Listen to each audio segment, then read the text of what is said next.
প্রিয় দর্শক, আপনি কি এমন সময় পার করছেন যখন মনের ভেতর অজানা ভয়, অস্থিরতা আর দুশ্চিন্তা আপনাকে গ্রাস করে ফেলছে?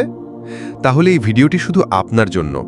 কারণ আজ আমরা জানব দুশ্চিন্তা থেকে মুক্তির 4টি সহজ কিন্তু অসাধারণ আমল, যা কোরআন ও হাদিসে প্রমাণিত। 1. ইউনুস আলাইহিস সালামের দোয়া।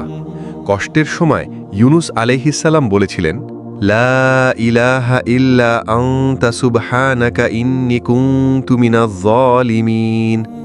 হে আল্লাহ, তুমি ছাড়া আর কোনো ইলাহ নেই, তুমি পবিত্র, আমি অন্যায় করেছি। আল্লাহ বলেন, আমি তাকে দুঃখ কষ্ট থেকে মুক্তি দিয়েছিলাম, আমি এভাবেই মুমিনদের মুক্তি দেই। সূরা আম্বিয়া 87-88 নম্বর আয়াত। আপনি প্রতিদিন 100 বার এই দোয়া পড়ুন, কষ্ট যাবে, মনে আসবে প্রশান্তি। 2. হাসবুনাল্লাহু ওয়া নি'মাল ওয়াকিল। দোয়া, হাসবুনাল্লাহু ওয়া নি'মাল ওয়াকিল। আল্লাহই আমাদের জন্য যথেষ্ট, তিনি সর্বোত্তম অভিভাবক। হাদিসে আছে, যে ব্যক্তি এই দোয়া সকাল সন্ধ্যায় 7 বার পড়বে, আল্লাহ তার সব দুশ্চিন্তা দূর করবেন। আবু দাউদ। বিশ্বাস করে এই দোয়া পড়লে আল্লাহ আপনার দায়িত্ব নিজের হাতে নিয়ে নেন। 3. সলাত। নামাজের মাধ্যমে প্রশান্তি খোঁজা। প্রিয় ভাই ও বোন, রাসূল সাল্লাল্লাহু আলাইহি ওয়াসাল্লাম যখন দুশ্চিন্তায় পড়তেন, তিনি নামাজে দাঁড়িয়ে যেতেন।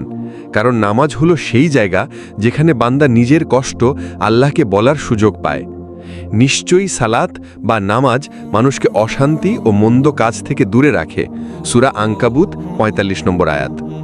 5 ওয়াক্ত সালাত যেন আমাদের জীবন থেকে দুশ্চিন্তার অন্ধকার দূর করে। 4. কোরআন তিলাওয়াত ও জিকির করা। আল্লাহ বলেন, নিশ্চয়ই আল্লাহর জিকিরেই অন্তর প্রশান্ত হয়।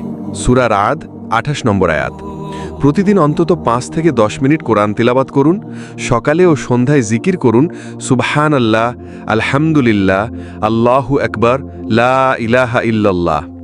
এই ছোট ছোট জিকিরই আপনার মন থেকে ভয়, অস্থিরতা ও দুশ্চিন্তা দূর করে দিবে ইনশাআল্লাহ।